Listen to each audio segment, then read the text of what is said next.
ఇవాళ కాళేశ్వరం కమిషన్ ముందు సిఈ స్థాయి ఇంజనీర్స్ హాజరు కాబోతున్నారు. కమిషన్ చేపడుతున్న బహిరంగ విచారణకు రీసెర్చ్ ఇంజనీర్స్ అడ్మినిస్ట్రేటివ్ అధికారులు హాజరు కావాలని ఆదేశించింది. గత నెలలో 15 మందికి పైగా కమిషన్ ప్రశ్నించింది. ఇవాటి నుంచి 25 మందికి పైగా విచారణ చేయబోతుంది.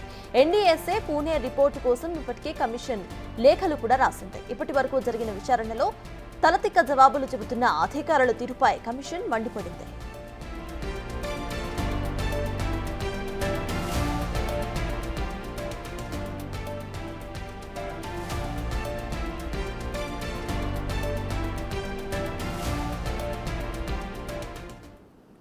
కాళేశ్వరం కమిషన్ కు సంబంధించిన అప్డేట్స్ ను మా ప్రతినిధి వెంకట్ అందిస్తారు. వెంకట్, చెప్పండి, కమిషన్ ముందు ఇవాళ సిఈ స్థాయి ఇంజనీర్స్ హాజరు కాబోతున్నట్టు తెలుస్తోంది. సర్తాజ్, ఇవాళ ఇంజనీరింగ్ ల్యాబొరేటరీ రీసెర్చ్ డిపార్ట్మెంట్కి సంబంధించి 7 అధికారులు కాళేశ్వరం కమిషన్ ముందుకు హాజరవుతున్నారు. గత నెల 20 నుంచి 24 వరకు, అంటే దాదాపు 5 రోజుల పాటు దాదాపు 15 మంది ఇంజనీరింగ్ అధికారులను కమిషన్ విచారించింది. ఇవాటి నుంచి మరికొంతమంది, అంటే దాదాపు ఇప్పటి వరకు కమిషన్ ముందు దాదాపు 65 నుంచి 70 మంది ఇప్పటి వరకు అఫిడవిట్లు దాఖలు చేశారు. అందులో కొంతమందికి క్రాస్ ఎగ్జామినేషన్ చేస్తుంది. ఓపెన్ డిస్కషన్, అంటే కోర్టులో మాదిరిగా అధికారులను పిలిచి ఒక ఇన్వెస్టిగేషన్ లెక్కల మొత్తం కూడా కమిషన్ చేస్తున్నటువంటి నేపథ్యం స్పష్టంగా కనిపిస్తుంది. అందులో భాగంగానే గత 20 నుంచి 24 వరకు 5 రోజుల పాటు దాదాపు 15 మంది అధికారులను విచారించింది. ఇవాళ మరికొంతమందిని ఒక 7 అధికారులు, ఇంజనీర్ అధికారులు కమిషన్ ముందుకు హాజరవుతున్నారు. ప్రధానంగా అధికారులందరూ కూడా గతంలో కాళేశ్వర ప్రాజెక్టులో జరిగినటువంటి అవకతవకల్లో పొంతలేని సమాధానం చెప్తుండడంతో కమిషన్ పూర్తి స్థాయిలో అధికారుల నుంచి డేటా రాబట్టుకునేందుకైతే ప్రయత్నం చేస్తున్నటువంటి నేపథ్యం అయితే స్పష్టంగా కనిపిస్తూ ఉంది. ప్రధానంగా కాళేశ్వరం ప్రాజెక్టులో ఈఎన్సీ మురళీధరరావు మాత్రం 2015, అంటే 2017 ఫిబ్రవరి 22న కాళేశ్వరంకి సంబంధించిన ప్రతిపాదనలన్నీ కూడా కేంద్ర జల సంఘానికి పంపించాం. దానికి సంబంధించి కేంద్ర జల సంఘంతో పాటు 11 డిపార్ట్మెంట్లు కూడా ఆమోదం తెలిపాయి. వాటితో పాటు సాంకేతిక సలహా కమిటీ కూడా కాళేశ్వరం ప్రాజెక్టుకు గ్రీన్ సిగ్నల్ ఇచ్చిన తర్వాతనే కాళేశ్వరం ప్రాజెక్టును ప్రారంభించాం.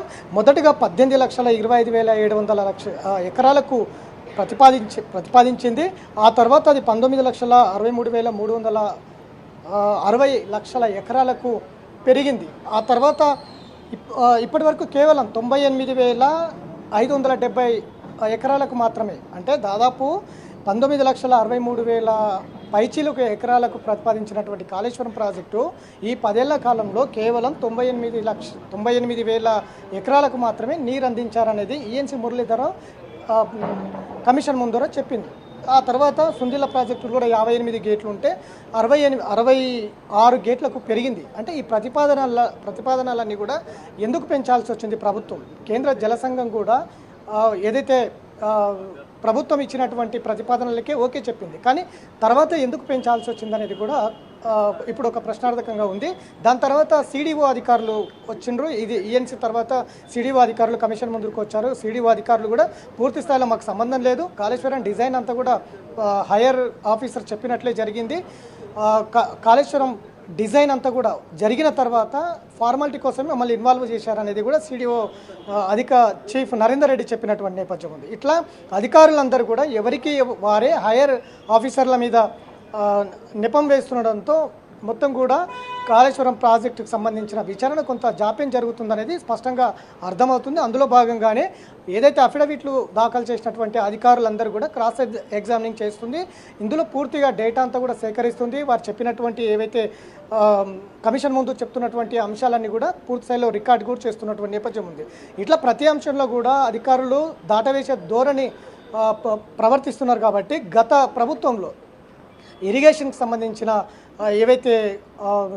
ఇరిగేషన్కి సంబంధించిన శాఖ ఏదైతే ఉందో దానికి సంబంధించి కాళేశ్వరం ప్రాజెక్టులో చేసినటువంటి ఏదైతే ప్రతిపాదనలు ఉందో ఆ ప్రతిపాదనలకు సంబంధించిన అంశాలన్నీ కూడా కమిషన్ ముందు ఉంచాలి అనేది కమిషన్ ప్రభుత్వాన్ని కోరుతున్నటువంటి అంశం కూడా ఒకవైపు ఉంది. ఎందుకంటే గత కేసీఆర్ ప్రభుత్వంలో కాళేశ్వరం ప్రాజెక్టు మొదలైనప్పటి నుంచి పూర్తయ్యేంత వరకు ఎలాంటి ప్రతిపాదనలు చేశారు, ఏ విధంగా కాళేశ్వరం ప్రాజెక్టును నిర్మించారు, ఏ విధంగా దీనికి ఖర్చు పెట్టారు అనే అంశాలు అన్నింటిని కూడా ఓ నివేదిక రూపంలో కమిషన్ ముందు ఉంచాలనేది ప్రభుత్వానికి ఒక లేఖ కూడా రాసినట్టుగా తెలుస్తుంది. కాబట్టి గత ప్రభుత్వంలో కాళేశ్వరంకి సంబంధించి ఏ విధమైనటువంటి తీర్మానాలు చేశారనేది కూడా ప్రభుత్వాన్ని కోరుతుంది. అట్లనే ఆర్థిక అంశాలు కూడా గత ప్రభుత్వంలో ఏ విధంగా దీనికి బడ్జెట్ కేటాయించారు, ఎంత నిధులు దీనికి కేటాయించారు, ఎంత ఖర్చు చేశారు అనేది కూడా పూర్తి స్థాయిలో ఒక నివేదిక ఇవ్వాలనేది కూడా ప్రభుత్వాన్ని కమిషన్ కోరుతున్నటువంటి సందర్భం కూడా ఒకవైపు ఉంది. కాబట్టి ఇట్లా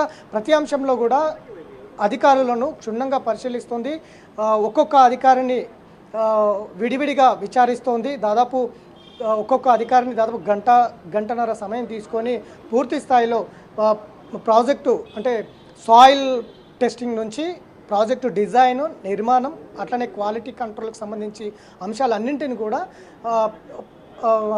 అధికారుల నుంచి అడిగి తెలుసుకుంటున్నటువంటి నేపథ్యం అయితే కనిపిస్తూ ఉంది.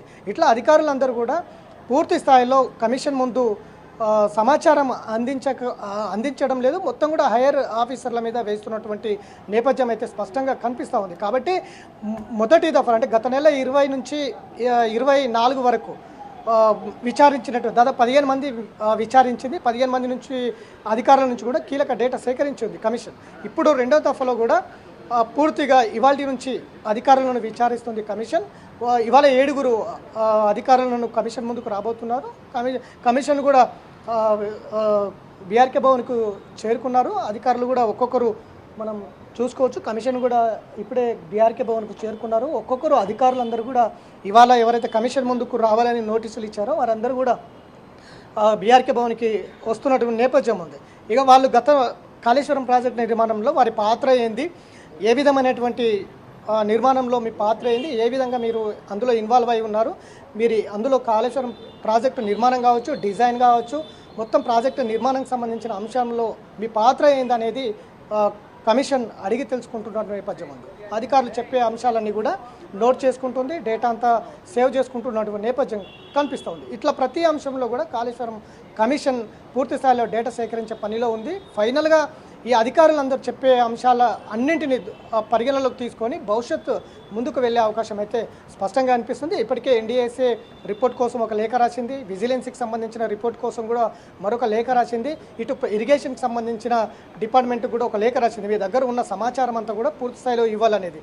ఆ తర్వాత ఇటు ప్రభుత్వంతో ఉన్నటువంటి నివేదిక, మీ దగ్గర ఉన్నటువంటి నివేదికకు కూడా ఇవ్వాలని కూడా ప్రభుత్వానికి కూడా లేఖ రాసింది. అట్లనే గత ప్రభుత్వంలో ఇరిగేషన్ శాఖ అంటే కేసీఆర్ ప్రభుత్వంలో ఇరిగేషన్ శాఖ మినిస్టర్ కావచ్చు, అందులో మంత్రివర్గం మొత్తం కూడా ఎలాంటి ప్రతిపాదనలు చేసింది కాళేశ్వరంకి సంబంధించి, ఇట్లాంటి అంశాలన్నీ కూడా ఒక నివేదిక రూపంలో ఇవ్వాలనేది ప్రభుత్వానికి ఇప్పటికే లేఖ రాసినటువంటి నేపథ్యం ఉంది. ఇట్లా ప్రతి అంశంలో కూడా క్షుణ్ణంగా కాళేశ్వరం కమిషన్ ముందుకు వెళ్తున్నటువంటి నేపథ్యం అయితే స్పష్టంగా కనిపిస్తుంది. Sartaj. Right, thank you Venkat.